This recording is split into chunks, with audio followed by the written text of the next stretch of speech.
આ ગઝલના રચયિતા છે કવિ શ્રી અશોકપુરી ગોસ્વામી. બુકાનીની અંદર સ્વજન નીકળે છે, બુકાનીની અંદર સ્વજન નીકળે છે, તવાયફના કંઠે ભજન નીકળે છે. છુપાવી શકાતી નથી વાત અંદર, છુપાવી શકાતી નથી વાત અંદર, બરફ છું છતાં પણ અગન નીકળે છે.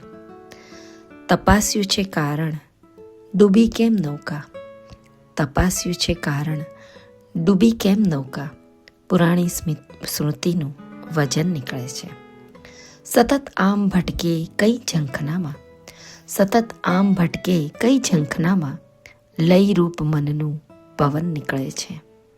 હવે ચાલ મૂંગા રહી વાત કરીએ, હવે ચાલ મૂંગા રહી વાત કરીએ, નિયત શબ્દની બચલન નીકળે છે.